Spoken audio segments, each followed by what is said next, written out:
Assalamualaikum warahmatullahi wabarakatuh. Di zaman Bani Israel, ada seorang tunasusila atau pelacur yang menekuni profesi prostitusi.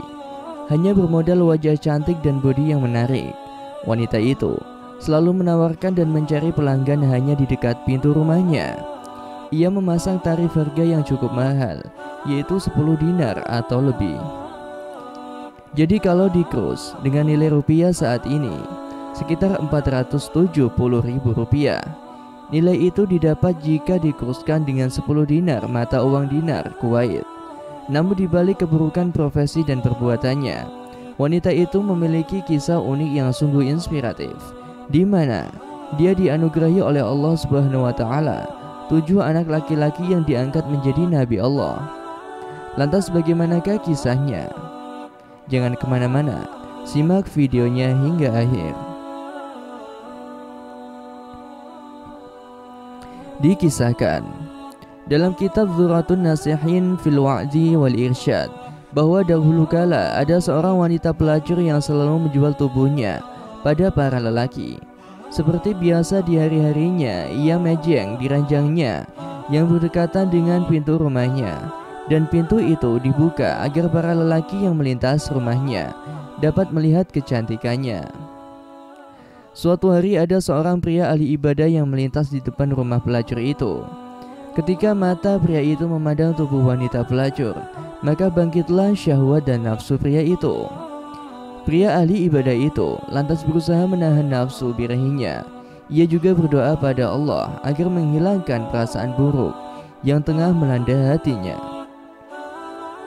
Namun meskipun sudah ditahan, nafsu ahli ibadah itu masih terus membara, tegang, dan akhirnya ia tidak mampu lagi menahan hawa nafsunya. Pria ahli ibadah itu lantas nekat mencari cara agar bisa mendapat uang untuk biaya tarif bersama wanita pelacur itu. Alhasil, pria itu lalu menjual semua baju-baju yang ia miliki untuk mendapatkan uang. Dari hasil penjualan semua bajunya itu, akhirnya pria ahli ibadah itu berhasil mendapatkan uang dan mengumpulkan sesuai tarif, yaitu 10 dinar. Setelah itu, pria itu lantas mendatangi rumah si pelacur untuk memesan dan membayar tarif layanan. Setelah sampai, wanita pelacur lantas menyuruh pria itu untuk membayar uang tarif layanan pada manajernya yang tak lain adalah tetangganya. Kemudian si pelacur memberikan jadwal kapan hari dan waktu yang tepat untuk melakukan hubungan itu. Ya, ibarat memesan nomor antrian lebih mudahnya. Tepat pada waktu yang telah disepakati, pria ahli ibadah itu mendatangi rumah si wanita itu. Setelah sampai, terlihat si wanita itu telah berhias rapi dan duduk di atas ranjangnya. Si pria kemudian masuk ke rumah dan duduk bersama pelacur di atas ranjangnya. Ketika pria ahli ibadah mengulurkan tangannya pada si wanita itu, tiba-tiba hatinya terguncang dahsyat sebab rahmat Allah atas segala taubat dan ibadah ahli ibadah itu sebelumnya. Dalam hati si pria terbesit bahwa seakan-akan Allah Subhanahu wa taala tahu akan kondisinya sekarang, dan ia merasa amal ibadahnya seluruhnya akan lenyap. Seketika wajah pria itu kemudian berubah pucat pasi. Gemetarlah seluruh persendian tubuhnya dan terbesit sesuatu yang mengerikan di dalam hatinya. Mendapati kondisi seperti itu, wanita pelacur itu lalu bertanya, "Hei, kamu itu kenapa?" Si pria menjawab, "Sebenarnya aku takut pada Allah. Biarkanlah aku keluar saja." Dengan agak emosi, wanita itu membentak, "Sialan kamu, banyak orang yang sungguh-sungguh menginginkan apa yang kamu dapati ini. Kamu ini sebenarnya kenapa?" Si pria ahli ibadah menjawab, "Sungguh, sebenarnya aku takut pada Allah. Adapun uang yang sudah kubayarkan silakan kau ambil saja. Itu halal untukmu. Biarkan aku keluar." Wanita itu lantas bertanya lagi, "Lah memangnya kamu belum pernah sama sekali melakukan ini?" Pria itu kemudian menjawab, "Belum sama sekali." Si wanita bertanya, "Sebenarnya kamu ini dari mana dan siapa namamu?" Kemudian pria ahli ibadah itu menjelaskan siapa jati dirinya. Setelah mendengar alasan si pria, wanita itu lalu mempersilahkan pria itu untuk keluar. Pria ahli ibadah itu lantas keluar lalu menyumpahi dan mengutuk dirinya sendiri. Tak hanya itu, ia juga menangisi dirinya sendiri akan perbuatan yang barusan ia hendak lakukan. Melihat kondisi pria itu sangat menyedihkan. Timbullah gejolak yang dahsyat dalam hati si wanita itu. Gejolak ini sebab berkah dari pria ahli ibadah itu.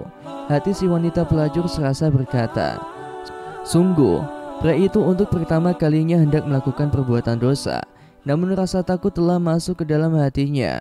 Lah sedangkan aku sudah begitu lama bertahun-tahun telah melakukan dosa.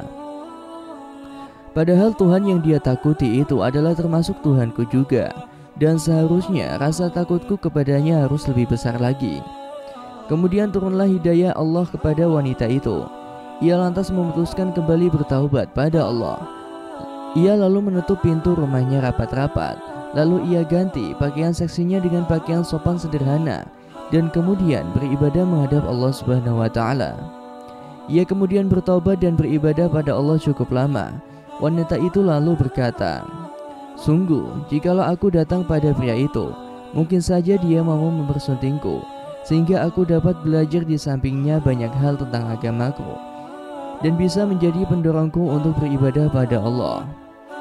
Kemudian pergilah wanita itu mencari alamat si pria ahli ibadah di kampung. Ia pergi dengan membawa harta dan beberapa pembantunya. Ia lalu mencari-cari di mana alamat rumah pria ahli ibadah itu.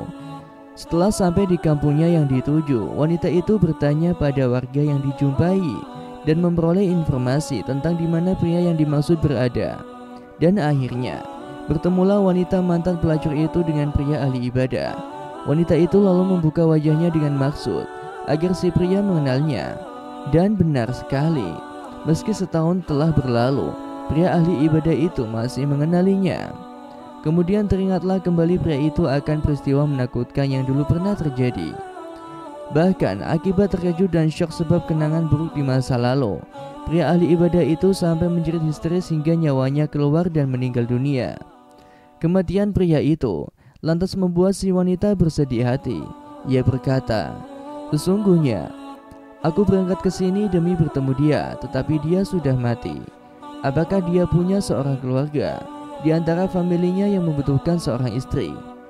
Orang-orang di situ lalu menjawab, sebenarnya sih dia masih punya saudara yang solih juga, tapi orangnya melarat dan tak berharta. Si wanita berkata, oh iya, baik, tidak masalah, aku masih punya cukup harta. Akhirnya saudara laki-laki si pria ahli ibadah itu lalu datang melamar dan memperistri si wanita itu. Allah Subhanahu wa Ta'ala kemudian memberikan kebahagiaan bagi rumah tangga mereka berdua. Tak hanya itu, dari hasil pernikahan itu, mereka berdua kemudian dikaruniai 7 anak laki-laki, dan semua anak itu Allah angkat menjadi nabi-nabi di kalangan Bani Israel. Anugerah besar ini semua adalah barokah dari taubatnya yang sungguh-sungguh. Subhanallah. Demikianlah kisah yang dapat saya sampaikan. Semoga bermanfaat dan dapat menginspirasi kita semua. Wallahu a'lam bishawab. Wassalamualaikum warahmatullahi wabarakatuh.